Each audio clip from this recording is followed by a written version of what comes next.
What's going on? This is Kent Jamz, and you're tuned in to deuxsol Radio.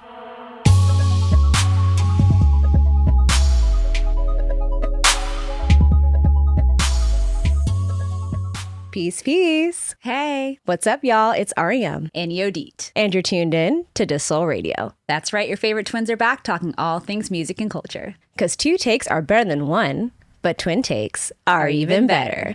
And we're back with another episode here on Revolt Podcast Network. Yep, and we're so excited because we have a very, very special guest joining us on the podcast. This LA native is here with his brand new EP, Fear, available now to stream. Please welcome rapper and singer-songwriter Kent Jamz. Welcome. Thank you for having me. Of course. We are so excited to have you today. First of all, how are you feeling? I'm feeling good. I'm feeling well rested. I'm feeling inspired. You know, I haven't been in New York in a long time, so it just feels good to walk down the streets and dodge people. You know, that's We love it. Are there people to dodge? yeah. I mean, I'm saying like literally physically, like being in Midtown, it's just so many people. Where I live now, it's a lot of solitude. Like I'm by myself a lot, so it's like an extreme change, but it's good. Like I'm able to deal with it. Yeah. You're kind of blending in. Yeah, I think so. Yeah. I hope I am. Yeah. I wear cowboy boots every day, so everybody's giving me compliments. Oh, listen, we love a cowboy boot during the fall. Yeah. Okay, it is a moment. I mean, it's very much the moment, especially following Cowboy Carter. I mean, you'll see cowboy boots everywhere. On everyone. Drip down here. That's fire. Yes. And it's like cool to see people style it in their own unique way too. Yeah. So, but we're super excited to have you. We've been listening to Fear, and we have to say we are so impressed. We love this new direction. This sound, it just works. Thank really, you. it does. And we're happy that you've made some time to stop by because we've got some questions. Okay. Yes. I love questions. Yes. So we mentioned earlier that you're originally from LA, you're from the West Coast, and you are no stranger to music. You've been making it for years. So if you don't mind, tell us a little bit about your early life and how you got into creating music. So actually, I moved to LA when I was 6 years old. Oh, okay. Turning 7. From Georgia. where? Georgia? Atlanta, Georgia. Oh. Okay. And you know, my parents always let me have like a Walkman. Remember the little headphones that wrapped around you? But I got on a plane with that, and I had my CDs. And my dad has always been around entertainers and things like that. And so, like when we would meet different people, like Snoop. I remember the first time we met Snoop Dogg, and I saw a bunch of weed coming out of the Wait, and studio. how old were you? I was like 9. Too young.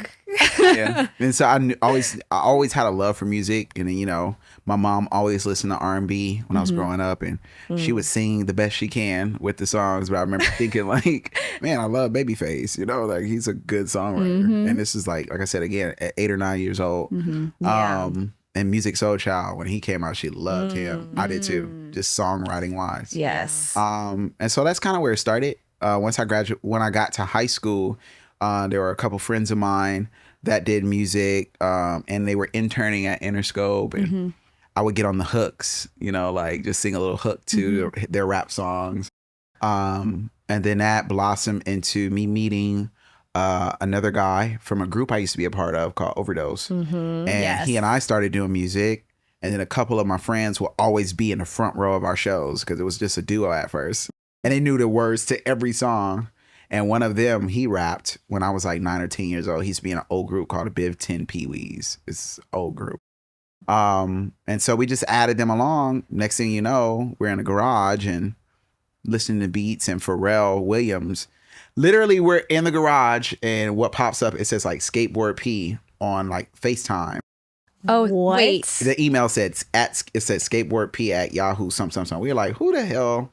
We click it, and it's Pharrell. He's on a yacht, and he's like rapping our songs to us. Stop. And I was just like, oh my God. You gotta understand, we were living from couch to couch, and a couple of my friends dropped out of college. I never went to college, and we just don't know what's gonna happen, but we just know we want to make music. And we just started making music videos with Calmatic, who's a very big he's awesome now. Yes. He actually shot my cover too to my Wow. EP. Yeah. Which is stunning, by the way. It is. It is. Yeah. So so it took off from there after Pharrell kind of like I said, after we spoke with him.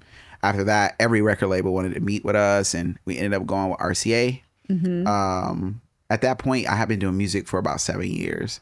And Wow. so with the group dynamic, you know, we were having children and, you know, we never did it for the money. We were splitting everything like 5-6 ways, you know? So it took on, you know, me going solo.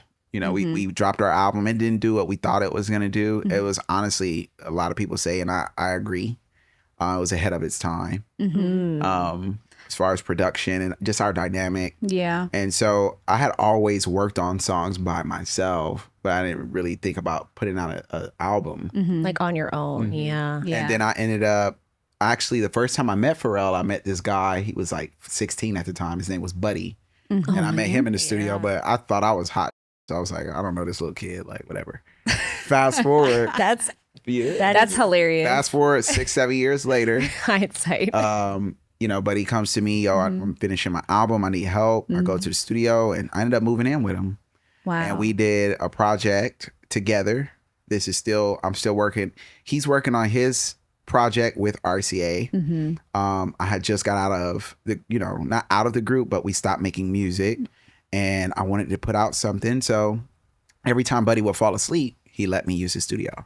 So that's how I created Fan Club, which is my first project. Okay. Yes. And then it was already with RCA. So I'm like, look, I want to stay signed with you guys, but I have this project by myself. Yeah. Then COVID hit. So I got a new deal, and this is like the most money I ever made. I have to split it 4 or 5 ways with the group. So I'm like, That's oh my different. God, It's a you know, whole different game. different Yeah. story. Yeah. But I couldn't put out the project. So Buddy and I put out Jank Tape. Yep. Yes, which we'll talk about. Yes. We put that out. That was just songs that we had done, blah, blah, blah. And we put that out. And that kind of gave us little momentum for both of our projects leading into after COVID. Then after COVID, I put out my project. Again, I had very high expectations. And I don't know. I just felt like I didn't do enough to put it out the way it should have been put out. I always take accountability on my side of things. Well, what do you mean you didn't do enough? I don't think I was I think I was more excited. This is what I'll say. That when I worked with Overdose, that was for the love of like music and brotherhood. When I did Jank Tape, that was just like spur of the moment. But my album was for the money. Like this is the most money I've seen. Like For Fan Club. I don't care what it do. Like I got, you know, I'm buying my daughter 3 Barbie houses in a room, and you know I got a new car, new plays. I don't care, you know, but I did, you know, and I didn't take enough accountability or responsibility to like really push it how I should have been pushing it. Like I wasn't networking. I wasn't looking to do things like this, like meet people that are like-minded, creatives. I was not doing any interviews. Like, Did you feel like you were leaning on your label to like do the legwork in a way? Look, in a way, but again, like I take accountability for that. I used to say that, like it's y'all fault, but like nah. Honestly, like I was being a diva. You know, like I felt like from Overdose and just me being me, people stopping me in LA, like that was enough. Like I'm hot. You know. We're consumers of music. We're not creators, right? So we don't know about the nuances of not only making a project, but then promoting a project and also how you work in tandem and with the support of a label. But, you know, being able to at least look back and be like, I could have done certain things differently. It takes a lot of humility, you know, and I respect it, you know, because not a lot of artists would, you know, arrive at that. Be honest about that. Because, you know. Yeah. And I mean, and it took a while to get to that point too. But, you know, like I said, that's where I thrive. I feel like I ran away from that a lot in the beginning of my career, especially on, like I said, dropping Fan Club. I knew that I had the right music, but I just was not there mentally, spiritually. I wasn't connected to it. And it's interesting you went through that with Fan Club, but not with your time with Overdose and then your Jank Tape Volume 1, right? Like you were working with others. And I think the one time it was about you had this very singular experience. I think that's really interesting. It's very interesting. Yeah. And this is... I never even thought about it that way, but that's true. And I don't know, like as of now, like I've gotten so comfortable with myself. You know what I'm saying? Like during that time period, I couldn't even look people in the eye. I didn't really even like looking at myself in the mirror. And I didn't even realize that until I realized that. honestly. So what happened, I got sober. I stopped doing drugs, I stopped drinking, I stopped smoking weed. And what that does, it helped me to really take accountability for all of that. Mistakes that I've made, times that I've been taking up too much space. That's really what it was. I was in my own way and in different rooms, and taking up space, it don't necessarily have to be physical. You know? Right. Exactly. You could bring like your ego, burden, your drama, your ego into a room, and people feel that. You know, especially Black folk, like you feel it, and it's just like, I ain't trying to be around that. Whereas now, I feel like that's how I connect with people. And if people don't connect with me in that way, it's okay. But that leading into fear, that's the difference. Yeah. You know? I was just telling someone else, like, you know, when I would go in the studio and record Fear, I could only be in there for like 2 hours, and I needed to leave because like I really feel like this, and I don't know if people are gonna like connect with it, but it's scaring me. Like, Wow. I would say that, like, I said that on the song, and it's simple. Like, I wasn't trying to have double entendres. And I wasn't trying to be like that. Like, no, this is how I feel. Like, Very direct. I got used to being patient. I got used to being lonely. I got used to being accountable. Like, oh my God. Like, and I feel like that though. You know what I'm saying? Yeah. Like, I don't want to feel like that. I feel like that, and it's scary. You know? Yeah. I think what we've learned, we've chatted with different artists before in the past, and when it comes to a project that feels deeply personal, it's vulnerable, right? And you have to confront certain things in the process. So it doesn't surprise me that happened, but you know, it's interesting that you're sharing that, because what we hear all throughout the project, it's like you're giving us access to your inner thoughts and your transformation and the evolution that you've gone through personally. Yes, ma'am. So while it might have felt, from what it sounds like, almost scary, it really did result in this beautiful project that we are so excited to dive deeper into, because we have so many questions about some of the songs and the decisions. And you already answered our question, which was why you decided to name it Fear, right? It was the feeling that you had when you were creating this project. Also, congratulations on your sobriety. Thank you. I think that's 3 so years. amazing. 3 years. Wow. That's amazing. Yep. You already mentioned how much of a shift that you went through personally through your different phases of your artistry, and then of course landing on this project. How do you think your sobriety had played a role in your creative process for this project in particular? It forced me to let go of like false beliefs that I had. I used to think like I wrote a good song because I was high. I used to thought that I was creative because I, drank a half a bottle of tequila. So like, oh, now I got it. I got to drink first. But once all of that was gone and I was still making good music, it was like, damn, this whole time it was me. It was in you. This whole time it was me and what's connected to me, the music that I've listened to, the music that my mom listened to, the music that my great grandparents probably listened to. All that is in me. And then it's all borrowed energy too. So I was listening to a lot of like D'Angelo. I listen to Voodoo every day. R.I.P. Yeah, that hit me. Yeah. Crazy. I think, so sobriety just helped me to gain more real confidence. I also was going through real emotions. So like when I would get sad in the past, I could smoke it away. I suppress it. Problem isn't solved. You know what I'm saying? Yeah. But the sadness is gone. If I get happy, I would drink to celebrate it. But I'm still running away from that emotion, that feeling. I never got a chance to feel these things for a long period of time. And so sobriety helped me to like reconnect with those, not just reconnect, like feel it and then go back to being at peace, go back to being present. I got good news. I don't need to, celebrate that, go out. Like, it's good news. Just be in it. Yeah. And it helped me to be more disciplined. Like my schedule, waking up, I'm Muslim. So waking up for prayer. Okay. That always lets me know like I went to bed at the right time. I'm not too sleepy. I work out twice a day. So that's my sanctuary. Like it used to be like going outside and smoking a cigarette. Like that's my time to myself. Now I don't even do that. I just go work out and I got time to myself to listen to music. So it helped me to be more disciplined. And it helped me to have more confidence. And it also helped me to fall in love with myself. Like I said, I literally didn't like the person that I was looking at in the morning. Yeah. And I didn't want for people to see who I had become. So that's why I wouldn't look people in the eye. And so like now that I'm able to do that, it just helped me to be more honest in my music, you know? Yeah. Yeah. Wow, And it well, gives thank you like, for sharing. Because I feel like, it takes a lot to even arrive at that, realization of yourself in your own journey, but then to be open enough to share is another thing. Right. So, I think it's really important because you never know who's listening to your music. You never know who's listening to your conversations. or your maybe podcast. can relate deeply or to can what you're relate saying. to what you've been going through. That's the part too that I had to take, so I moved out of LA. I moved to a small town called Ojai, and it's like that big. And now I don't have people coming up to me, oh my God, I like your music. And like that used to give me a lot of anxiety too.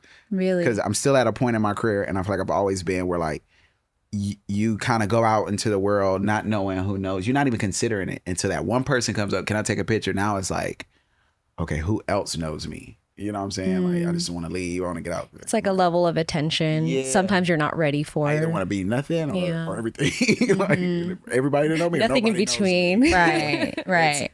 But I've learned that, I carry myself in a manner now where hopefully I leave an impression on people who know me or do not know me. Like that matters to me now. A good impression. I don't care what people say about me, but I definitely care about like the impression that I leave on people because I work hard for that. Over this last 3 years, I've worked hard for that. My character. Also like when people aren't looking, like I'm carrying myself as if somebody was. I don't just turn it on. Because I'm patient. I'm just patient with myself. And nobody else had to be patient with myself like I did. And nobody else also like just giving two sides of it. I beat myself up a lot too. So it's like nothing nobody can say to me that's going to hurt me. Because I've said that probably like 30 times. But I got up and I just took that on the chin and I kept going. And I went to the studio and I recorded. So when did you, because again, you had a 3-year break. When did you feel like you were ready to go to the studio and create music? I started working, it wasn't called Fear yet, but I started working on music. I started working on music before going sober. And it sounded so angry. I was like, I don't know what this is. But I had a couple of songs where I'm like, oh, that's like, I don't really like those because I don't like the way it makes me feel. Like that's what makes me scared. Then when I went to treatment, actually. I went to a rehab and I was there for 60 days and nobody came to see me except for my family. Nobody came to see me. Nobody called, saw none of that. And I wanted to beat myself up about it and I wanted to beat other people up about it. But I started realizing like, I'm starting to love myself again. And no, I don't need nobody for that. Like I'm comfortable with being alone. And that's what I was saying in like my song, Mi Sombra. Like I'd rather be alone. Like it wasn't like necessarily like in a relationship. It was just saying like, damn, I've, come this far. And like, I've always been uncomfortable with being by myself, but now I love myself. I can look people in the eye. I can look myself in the mirror. And no matter what I say, hopefully somebody's going to be able to relate. Yeah. But the hiatus, a lot of my favorite artists did the same thing. And I think subconsciously, that's kind of why I do it. Like D'Angelo didn't put out an album for years.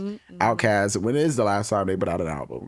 These are people that I grew up listening to. Yeah. And I feel like for me, it's just, I need to take time to experience different things. And within the album or the EP, my thoughts and feelings were changing.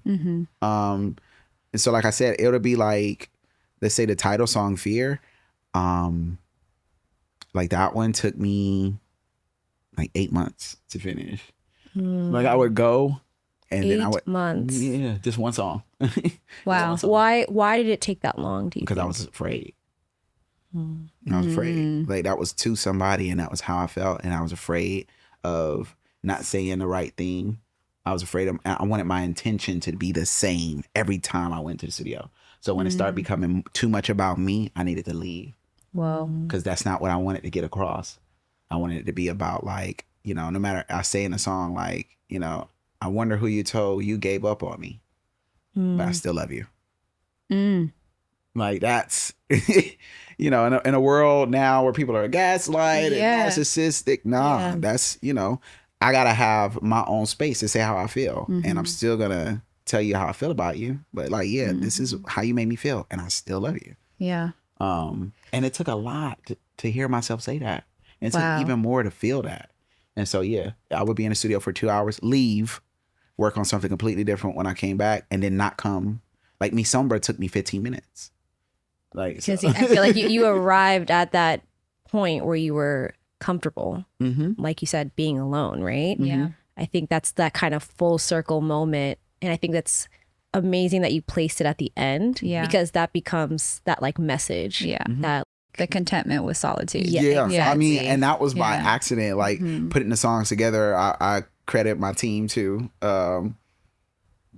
I didn't necessarily know how they would go, but ironically, the way that they flow together, it's very, very close to the order that I recorded them in. Yeah. Oh, wow. Yeah, it was crazy. So that rarely happens. Rarely. And I'm, you know, I'm trying to be careful with saying this because I don't want for people to not listen to it or think I don't love it, but like, it's hard for me to listen back to the whole album in its entirety because like, it's not triggering, but like I said, like I put a lot of energy into that. And so it's good to hear people connecting with it, especially dudes. Like, it's a lot of dudes hitting me up like, bro, this is how I've always felt. I just sent this to like this girl I used to talk to that I had a bad relationship with. And this is how I've always felt. Thank you. Why do you think that is though? No, it's hard to communicate as a man. For me, it was, you know, I just took it on the chin and paid a bill, or took somebody out to eat, or didn't communicate how I was feeling. And then by the time I did, I let so much build up that it was not fair to my partner at the time. And then you gotta, I was able to break all of that down and just be there, be present. Yeah. And I feel like a lot of dudes, like girls, y'all got like SZA. You know, I love SZA. Like she's able to communicate exactly how she's feeling. Right. And also as women and in our friendships and our sisterhood, we are like encouraged to communicate. We're just more expressive and express ourselves. Yeah. Exactly. You know, and with men, whether we know it or not, ours is acknowledgement. Whether we choose it, whether we know it or not. Some men might be different. But I feel like for me and the people that I know, our love language is acknowledgement. However, I can't look for acknowledgement in a woman if I can't do it for myself. That's not fair. And so, Come on. Okay. Come on. That's what what the project was. But that's fear. Yeah. I'm afraid. Having to face I'm afraid of actually being acknowledged. Right. And then being let down. Yeah. That was what it was about. Kent. Yeah. I love this insight. Yeah. We can always kind of imagine what it was that you were going through. It was a motivation, but it's always interesting to hear it from the artist directly. So, you know, that's really, really important and special. And I think what's so great about this project is that it holistically is a sonic and visual shift from, you know, your past work, right? From Fan Club. And so, you know, you do lean more into this R&B feel, which I think lends to that like vulnerability. But what we thought was so interesting with that shift is that it really does call the listener to pay attention to what it is that you're singing about. Can you share a little bit about what made you decide to explore this particular sound for this particular project? So again, like I you know, becoming sober, I started paying a lot of attention to like, you know, like let's say like health stuff, like I gotta exfoliate, I gotta make sure I'm flossing and just things like that, and paying attention to what I'm eating. And then like it hit me as well, like I realized that I hadn't been listening to a lot of rap. I do still consider myself like a rapper. Yeah. But I hadn't been listening to it. Again, I was listening to a lot of like Voodoo and a lot of Al Green and Isley Brothers. A lot of soul. And also a lot of jazz, which is no talking. That's all emotion. Right. You know, I was looking up, and I was listening to a lot of interviews. I have a Lorraine Hansberry interview, which on affirmation, which took me so long to clear. Yeah. Oh my God, it was a whole story behind it. It's on my Instagram. Right. Yes, Like, we saw that. We were going to ask you about that too. I was Yeah. crying. But I feel like you are what you listen to as an artist. And so that's a product of what was on my recent playlist. And also for me, I didn't think that people considered me a necessary singer. What I mean by necessary is like we need to hear him sing. I think they just considered me an artist. And I wanted to do things that were out of the norm. I feel like people, I like on Fan Club, I do have songs where I only sing, but it wasn't necessarily like people didn't consider me a singer. Right. And so now that I cut all my dreads off and been working out, what can I do musically that is gonna like, you know, keep me in the, okay, something has changed. And I think that was it. Not only that, I did a lot of exploring, like I said, with the tones, with me not smoking anymore. My range changed. I remember the first time I went to the studio, when I first got out of treatment, the first song I recorded was Renegade. And just the range that I had on that, my engineer like stopped the tape. He was like, what is going on? Quiet white boy.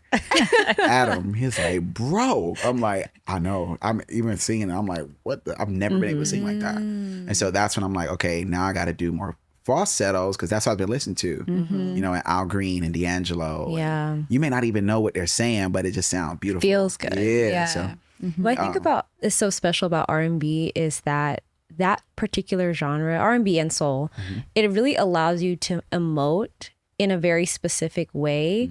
And like sonically, there's a physiological response from the listener when someone is singing their words, like the yearning, the expressiveness. I think it registers very specifically to a listener. And I think all the themes that you touch on the EP, R&B lends to the messaging. And I think it was a really smart move. Even if it wasn't intentional, I feel like you were drawn to it for a reason. And I think it just works. yeah, I was definitely, and then I like to flip it. It's the first time I'm saying this, like, it's actually like the first interview I've done where it's like in depth about the music. But with that being said, like I flip it. I remember even saying to myself, probably about a year and a half to 2 years ago, like it's more blues and rhythm. Okay. Meaning the feeling is there. I had to come with the feeling first. I have like a lot of journals. My mom is an English teacher, and so she always made me journal, always made me read. I read a lot of Octavia Butler, and, Walter Mosley, and so I was like getting my writing on, whatever I felt, and I a lot of that stuff was like blues. Like, dang, I was real, you know, in a different space. Then my producers, Kevin Roosevelt, Jairus Mosé, Gwen Bunn, they actually, it was the first time where like my producers like we would do a jam session, and then they would like just leave and let me like structure it around how I want to do it. So the lyrics and all that came last. So that's where the rhythm came in. And then Gotcha. I just, whatever came out, I didn't, this is the first album where I didn't write a single word. I just got it. Came out. It flowed. Blues and rhythm. Yeah. Okay. Different. Just, I like yeah, that. you know? I like that outlook. Now Yeah. I'm gonna listen back with that in mind. Yes, ma'am. Wow.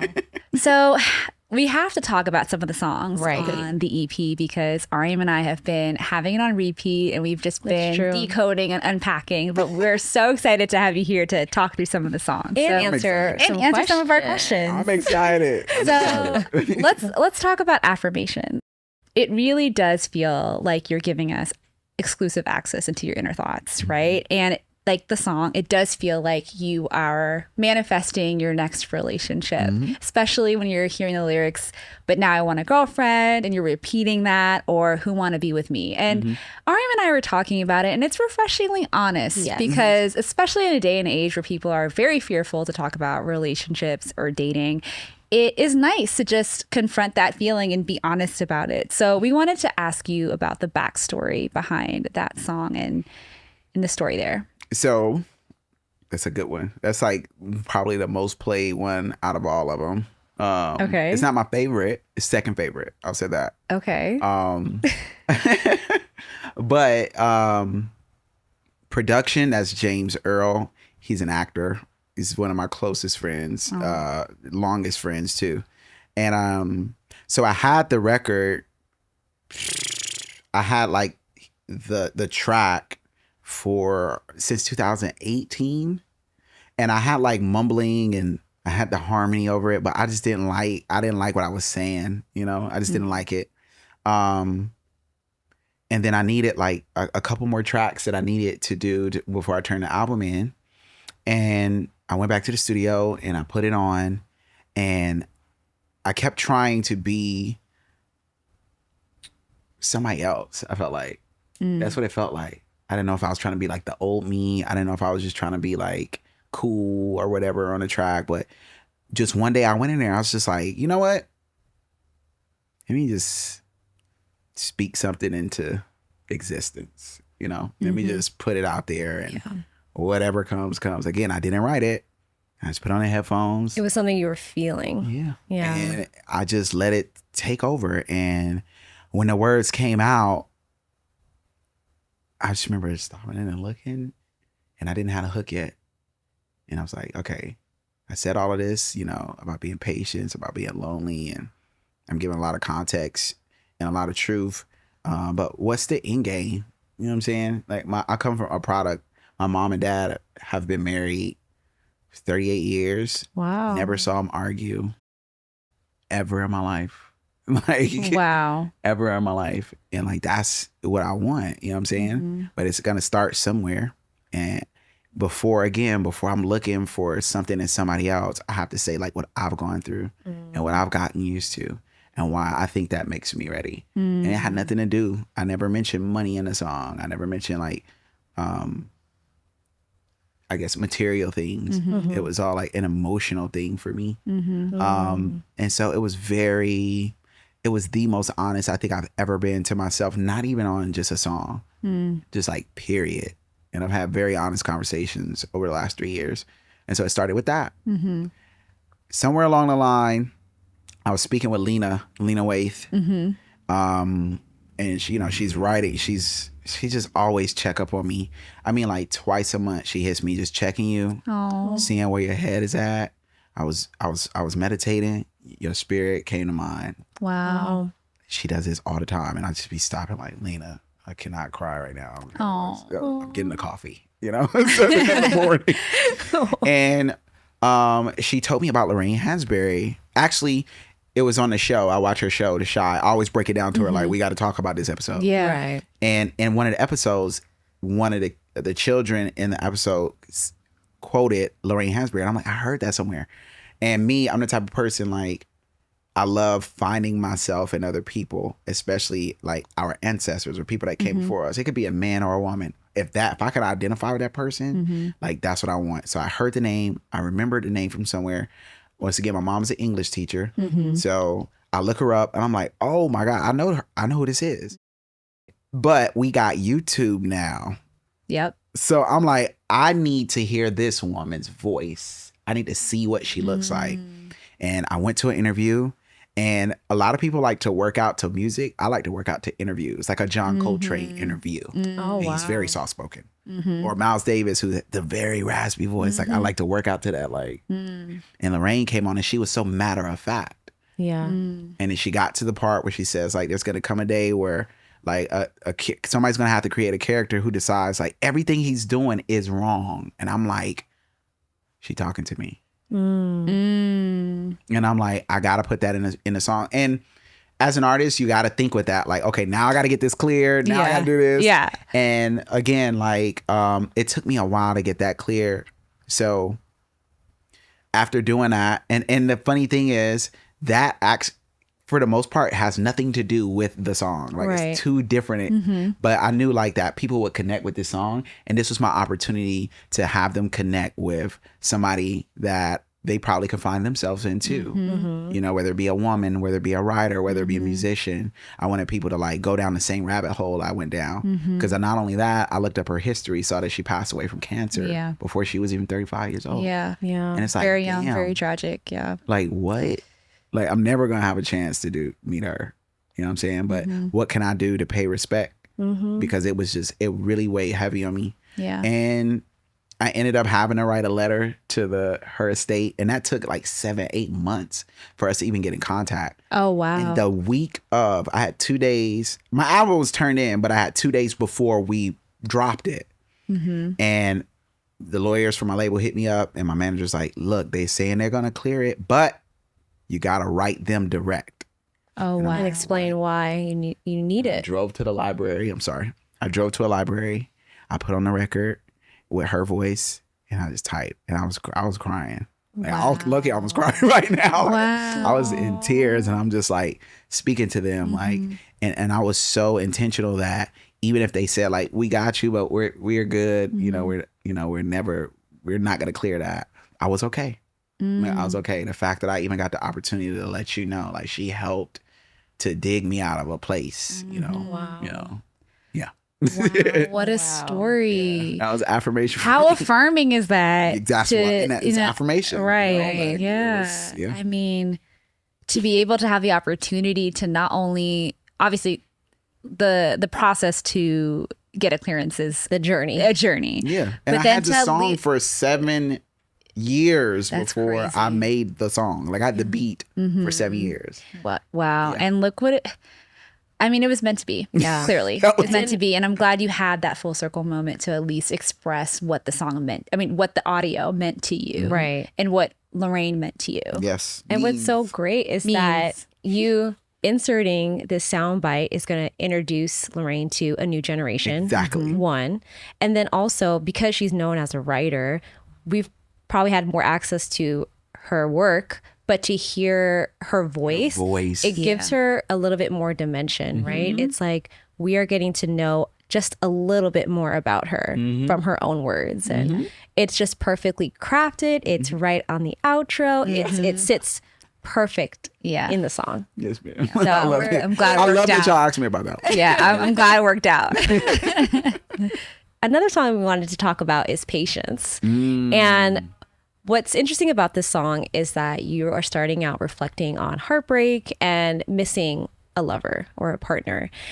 And then the song shifts where you are expressing and yearning for this love. And it's actually really endearing. Yeah. It is. And it's, again, refreshing. That kind of honesty of wanting that love, but also recognizing that you have to be patient for this love. You have to wait, right?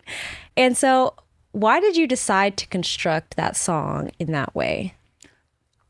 That's absolutely what I was dealing with. In that song, the beginning of it was a representation of solitude. And again, I went to treatment. So in the treatment center I was at, you don't get cell phones. You don't get, for the first week, you don't get a cell phone. You don't get to watch TV. You can't even be around the other students. It's just you in a room with another counselor, and they're with you 24/7. And you do not know this person. And you're like coming off of whatever you're coming off of. And when I got to my phone, the girl that I was seeing at the time never contacted me. Didn't hit me up. And I'm like, that's where that beginning part came from. Yeah. And so that's why I wanted to keep You're like just the mourning. baseline. Yeah. And I wanted to tap into that feeling. But out of that came me knowing what moving forward, okay, now be honest. What do you want from somebody? Because being fair, she never knew that I wanted that. Nobody knew what I wanted because I didn't know what I wanted. And so that's where that came from. Like the absolute pain from the loneliness, but then moving forward, the accountability of being able to let someone know, like, this is what I want from another person. And I wanted to mesh those two. And that's what came out. That one was very intentional. Like, I really wanted people to see. That's literally how I felt. Maybe like the first 2 to 3 weeks that I was going sober and in treatment. Yeah. So many layers.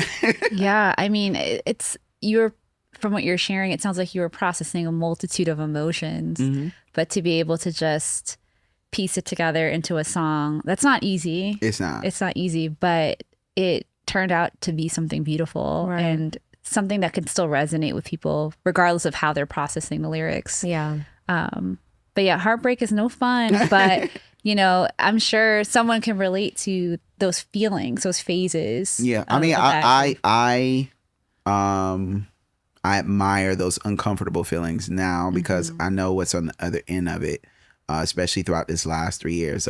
On the other end of it is a better version of myself, which can help somebody else become a better version of their self. So it may feel uncomfortable for a little bit, but I know what comes after that, which is that's another fear because you don't know the outcome. Right. Yes. But that's one place that I've become fearless.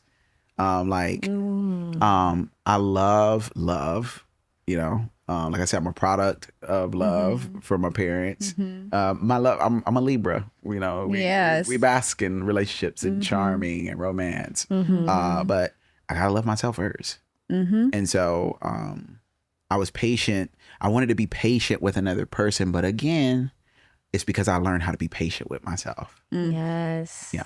I can't put that on other people, especially another woman, especially a Black woman. I cannot put anything on a Black woman. Yes. I cannot put on myself. Can you say that again? Yes. Just one more time. Right Just one more in time. the mic. Right in the mic. You cannot put anything on a Black woman that you cannot confront with yourself. If you can't do that, then what do you expect? Exactly. You probably can do it, but like it's not gonna be the same. Right. Yeah. And then once you help Absolutely. yourself, you help yourself in the relationship. Yes. And family, it spreads out in It's every everywhere. dynamic. Yes. Every little circle you in, it spreads out because you when you're on an airplane, what do they say? When the cabin loses pressure, you put what? You put your mask on first before you For help helping anybody others. else. Exactly. Same thing. Yep. Okay. Feelings, you know. I'm loving this because, I'm loving this.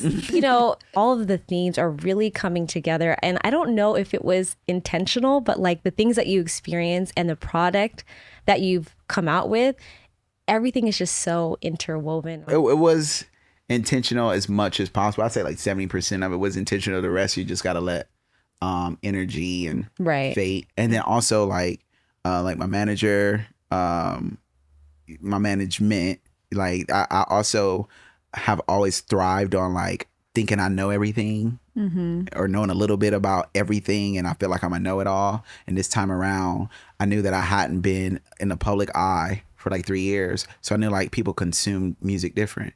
Even like with this one, I had to get used to thinking like it might be a little bit more passive or like lo-fi, like people might just like the production at first. And so I needed to hit those falsettos, or I needed to be more simple on the hooks and like have faith that people are gonna be like, wait, what did he say? And then like go back and listen to it. And that just came with like trusting my team as well. And I'm glad that people like love it the way they love it, and for the way they love it. I didn't expect for it to be the most popular thing, but I definitely expect it to be very relatable. It is. Yeah. Yeah, definitely hit the nail on the head with the Because relatability. all the themes you're touching on, Yeah. it's the human experience. We all experience love lost, you know, pain, fear, grief, everything. I mean, solitude, exactly. introspection, you know. It's definitely a layered project, which we really appreciate. We know earlier in the conversation you mentioned you had a favorite, but is there a song that means the most to you in Fear. this project? Okay. Let's talk about it. Fear took a lot out of me. Man, it took a lot out of me. From the intro, I was leaving someone's house who I had just ended something with, and for some reason I thought to record it, and I didn't know it was raining outside, and I'm like leaving from there, and when I walk outside it was raining, and I just got in the car. This is before I even had the beat, so I had like that little snippet for years, and then we went into recording it, which once again it started out as a jam session. And when I heard those chords like that Kevin was playing on the guitar, it just touched me. Like I knew what I had before I had it. Like I don't know how Prince felt when he had Purple Rain, but that's what I felt like. I don't know how D'Angelo felt when he had Untitled. How does it feel? But that's what it made me feel like, oh, I gotta chill with this one. This one is different. Like I can't believe that I have this song, and this is before the lyrics came out. And then I wrote the lyrics, or not wrote, but I recorded the lyrics, and I couldn't believe it, even from the falsetto of "I still love you." Like, oh my God, like no matter what, like I still love you, even if we're not gonna be together. Like I still love you, even though you hurt me, I still love you. Even though I know what I did was wrong, I still love you. That's the intention behind it. And again, I would only spend about an hour or two in the studio, and this would be 2 or 3 lines that would come out, and then I had to leave. Like, shout out Adam, because it was crying too, like crying with another man in the studio, and I'm like just there, and then I gotta leave. And then Jairus Mose, he used to play for Prince. Whoa. Wow. Prince used to pick him up from high school. Stop. Yeah. Whoa. And I'm like, bro, I didn't know. I heard about it, but I'm like, I need you to, this is what I'm going through. I played him the song, but this is the lyrics. I sent it to him, and I said, but like, I need this to sound like somebody that is scared out of their mind, bro. Like, I want you to go for as long as you can. I want it to be loud. I want it to take up space. I want it to just feel like angry. I want it to feel sad. And then out of all of that, I want it to feel just like clarity. I need that to be on a guitar. And he did it. And this is that guitar solo is like 1.5 minutes long.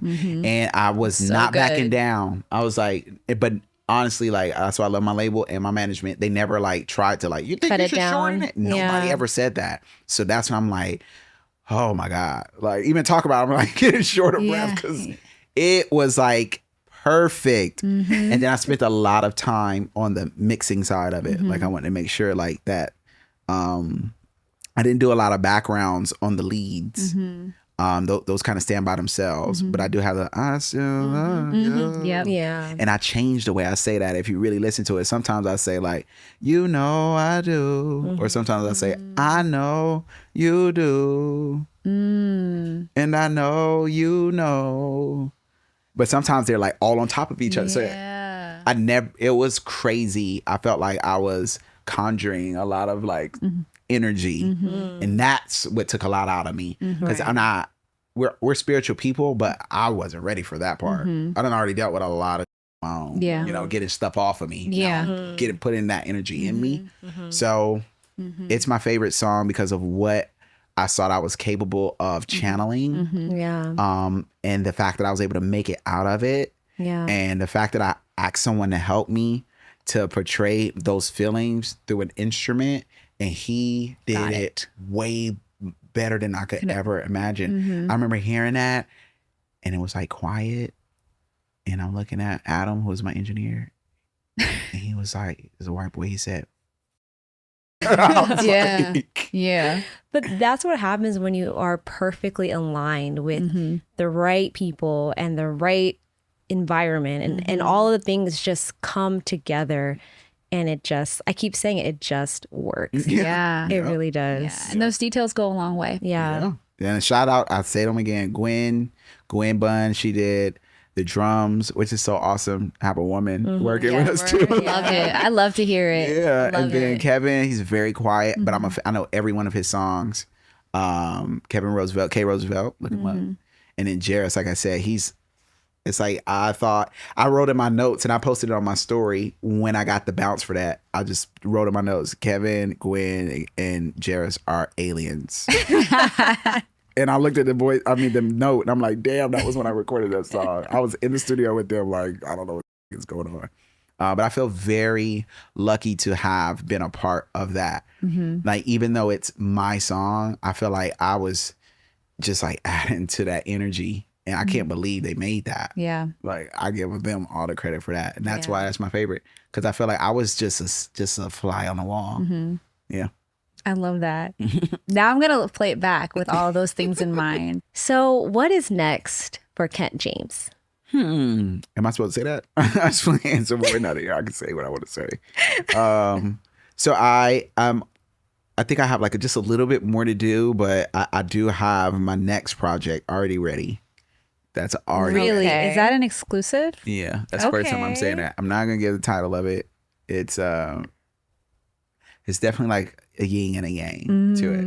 I don't want for people to just get used to me being the same person. I'm definitely gonna change. I feel like the honesty is still there. It's just a little bit different light that I'm shedding on, my vision for myself, my vision with someone else, and just life in its entirety. My main thing now is just working with the guy who directs my videos, who he's amazing. I don't know if you guys seen the videos. The but visualizers Are amazing. They're stunning. it felt like I was like, I wanted to feel like Love Jones too. Yeah. You feel Yeah. me? So now that's the next part. It's just working with him to see where we want to go with the visuals, but the sound is there. It's already there. I want to record maybe one more song that just feels new to me, kind of like what I did with Affirmation. Like something that I just recorded and then that goes on it. But yeah, I already recorded that next one. So that's what's next. And hopefully I can get it out. I would love to get it out around Valentine's Day because that's more of the theme. Oh, And that's my okay. daughter's birthday too. So Oh, that's sweet. Happy early birthday to her. But you know, the way things work, I don't work with that type of urgency. Like I said, I like to allow the creatives that I work with to help me to bring it into whatever it's gonna be. Like I knew what I wanted the videos to, how I wanted them to come across, but I didn't know what I wanted it to be. So that's all my boy City. Even with the sound, like I didn't know. I knew how I wanted it to sound like a voodoo, but I didn't know like what to use and what mixing that. So I had to leave that to them. I had to trust that with them. Yeah. But yeah, that's what's next. It's gonna be I'm gonna speak it into existence. That's gonna be at the top of the year. But the music side of it is done. Okay. Oh, that is so exciting. Well, that's an exclusive. Y'all heard it here. A lot to look forward to in 2026. Yes. Well, we're excited to see what the future holds for you. Ken, thank you so much for joining us. This conversation was very, very fruitful and rich and enlightening. Thank you. And it was a pleasure getting to know you a little bit better. Yes. Awesome. And to give us some, additional context and backstory to this awesome project. Yes. Congratulations. Great questions. Thank you. We try. So for our listeners, how can they keep up with you? The best way is, I'm still getting used to TikTok, but I'm on TikTok. And it's KentJamz. The best way for me is Instagram. Same thing. KentJamz. Again, Fear is streaming everywhere. You just type in my name again, KentJamz, and Fear should pop up and just listen to it. And I am a responder. So if people DM me or send me messages, I contact back. If it's in a comment, I'm not sending that generic stuff. Like I like that a heart emoji. Sometimes you might get a heart. But if it's like a question, you're gonna get your DMs flooded. Yeah. If it's a question, like I'm in it. I hope you're welcoming what's coming your way. Come on, what do you need to know about that? Love it. But again, thank you so much for joining us on deuxsol Radio. And if you guys like what you heard, you can keep up with us on our socials at DEUXSOL. That's at deuxsol. You can watch us on YouTube and Spotify, and you can listen to us on Revolt Podcast Network, Spotify, Apple Podcasts, Amazon Music. If you can hear it, we'll be on it. And till next time, guys, peace.